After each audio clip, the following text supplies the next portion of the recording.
Hi amigos, welcome to VaRaMa World. இன்னைக்கு நம்ம பார்க்க போகிறது பஞ்சாபி ஸ்டைல் ராஜ்மா. எப்படி செய்கிறதுன்னு பார்க்கலாம். செய்முறை போடலாமா?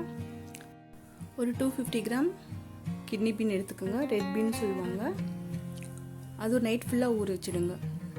நல்லா ஊறினதுக்கப்புறமா குக்கரில் ஆட் பண்ணிவிட்டு 1 டேபிள் ஸ்பூன் மிளகாய் பொடி, 1/4 டேபிள் ஸ்பூன் மஞ்சள் பொடி, தேவையான அளவு உப்பு போட்டு தண்ணி ஊற்றிட்டு நல்லா குக்கரில் விடுங்க. ஒரு 2 விசில் வரட்டும்.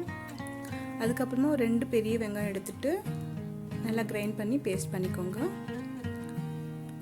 பிறகு 2 பெரிய தக்காளி எடுத்துகிட்டு அதுவும் நல்லா பேஸ்ட் பண்ணிக்கோங்க. கடாயில் 3 tablespoon ginger oil add பண்ணிவிட்டு 2 டேபிள் ஸ்பூன் நெய் ஆட் பண்ணிக்கோங்க. 2 பிளாக் கார்டமம். ராஜ்மாக்கு பிளாக் கார்டமம் போட்டால் நல்ல ஒரு டேஸ்ட் கொடுக்கும், ரிச் டேஸ்ட் கொடுக்கும். 2 கருப்பு ஏலக்காய், 5 லவங்கம், 1 பீஸ் பட்டை, 1 டேபிள் ஸ்பூன் மிளகு, 1 டேபிள் ஸ்பூன் ஜீரகம். அது நல்லா பொரிஞ்சதுக்கப்புறமா நம்ம கிரைண்ட் பண்ணி வச்சுருக்கிற ஆனியன் ஆட் பண்ணுவோம். நல்லா ப்ரௌனாக வரைக்கும் ஃப்ரை பண்ணுவோம். அதுக்கப்புறம் பிஞ்ச் ஆஃப் பெருங்காய பொடி ஆட் பண்ணுவோம்.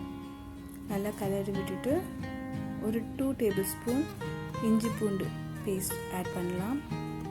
அந்த இஞ்சி பூண்டு பேஸ்ட் பச்சை வாசனை போனதுக்கப்புறமா 1 tablespoon garam masala, 2 tablespoon chilli powder, 1 tablespoon தனியா powder, pinch of turmeric powder போட்டு நல்லா கலரி விடுவோம். நல்லா திக்காகிட்டுருக்கு பாருங்கள். அதுக்கப்புறம் தேவையான அளவு உப்பு போடலாம்.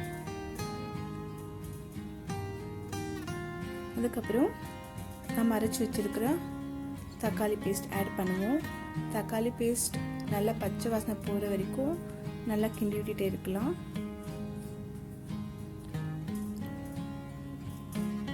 பாருங்கள், பச்சை வாசனை போயிடுச்சு. இப்போ 1 கிளாஸ் தண்ணி ஆட் பண்ணலாம். தண்ணி ஆட் பண்ணி ஒரு 5 மினிட்ஸ் நல்லா மூடி வேக விடலாம்.